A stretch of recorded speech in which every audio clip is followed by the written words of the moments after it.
Years ago, many years ago, back in 1972, I was sitting at my desk about 4:30 in the morning at the headquarters of the Commander-in-Chief of the United States Pacific Fleet, arranging the information that had come in over the last 24 hours into a logical order so that we could prepare a briefing for the Admiral and his staff, which would take place later that morning.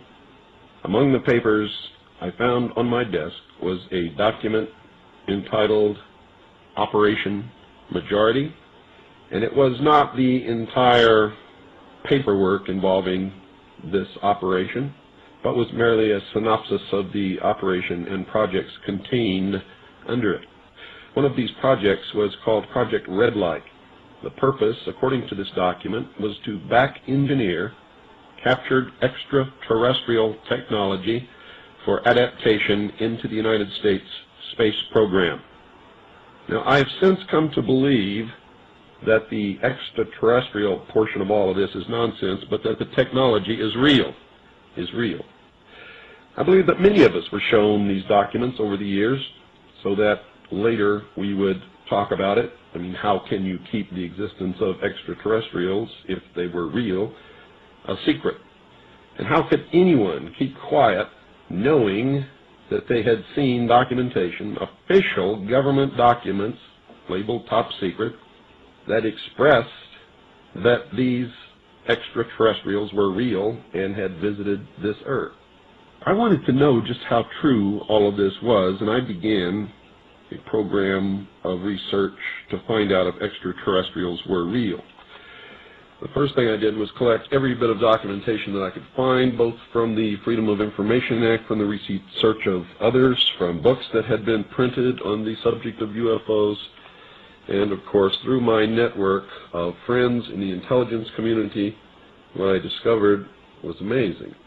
What I discovered, ladies and gentlemen, is that there has been a plan in existence since about 1917, and probably before that, to create an artificial extraterrestrial threat to this Earth in order to create a one-world totalitarian socialist government.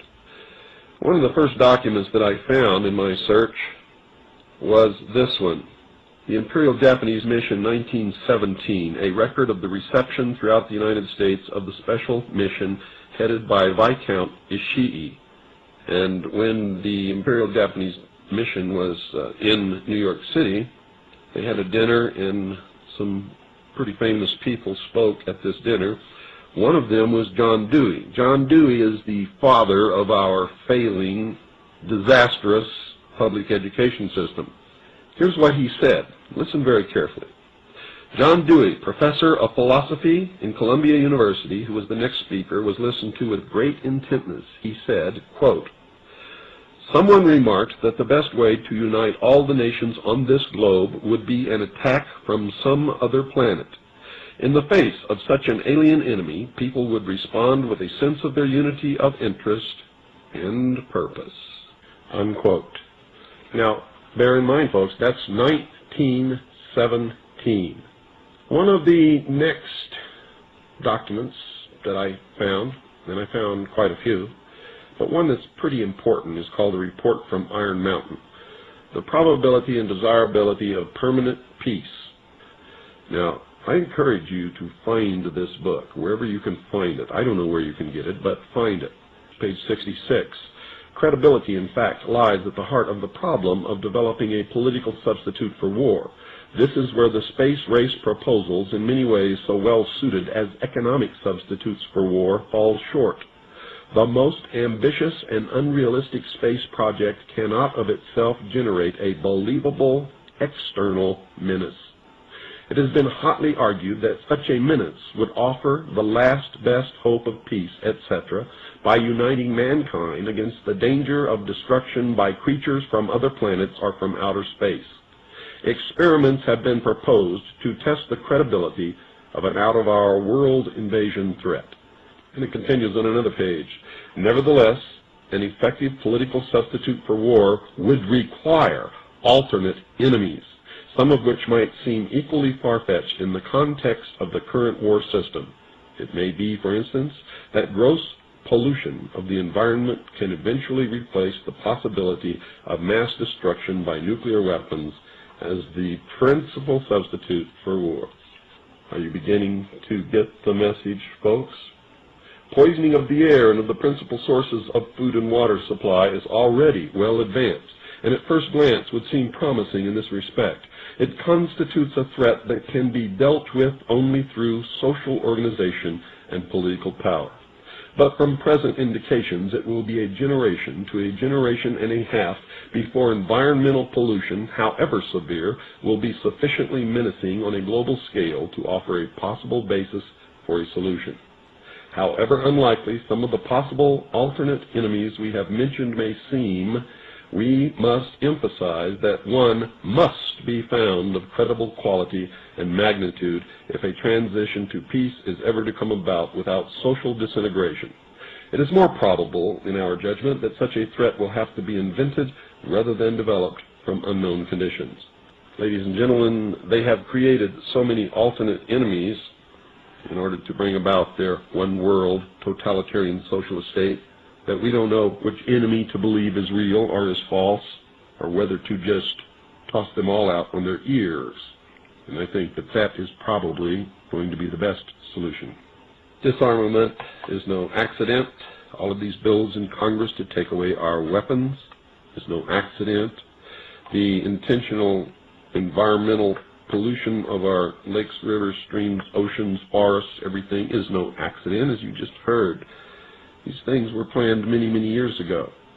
All the bombardment of the public with movies about flying saucers in the 50s, right after the United Nations Treaty was signed and the UN Participation Act was pushed through Congress, and all of the incidents since that have convinced the majority of the American people that flying saucers are real and extraterrestrials exist, and that flying saucers are from an extraterrestrial origin. This is being promulgated in many ways, by television commercials, in the movies, in the newspapers, by creating incidents either real or imagined. I believe, because of my research, and because of the extensive documentation that I've found and that is in my book, that this whole scenario has been created to give us an artificial alien threat from outer space. During the Reagan administration, he made 6 speeches, specifically talked about a threat from outer space by some other species from some other planet. 6, ladies and gentlemen. Why would the president repeat the same thing 6 times, tagged on to the ends of speeches by him? The speechwriters did not put that in the speech. Ronald Reagan added it himself. Perhaps we need some outside universal threat. I occasionally think how quickly our differences worldwide would vanish if we were facing an alien threat from outside this world. This was a powerful suggestion to implant into the minds of the people of the world that there really is a threat from some other species, from some other planet to this Earth. Now, you people out there have been ignoring the UFO phenomenon for too long. It has all the earmarks of the most successful, most sophisticated mind control operation in the history of the world, and you are ignoring it. What better way to implement a plan to bring about a one-world government than to create the possibility in the minds of the people of the world that we are being threatened from some other species, from some other planet, and do it in a way that if anybody questions it or challenged it or wants to talk about it publicly, that they are ridiculed. And the ultimate goal is to make the Earth look very small, to present the people of the world with an external threat to this Earth, a superior race from some other planet, vastly superior to us in intellect, philosophy, and technology, in order to cause the dissolution of nation-states, the dissolution of all existing religions, and the formation of the world totalitarian socialist government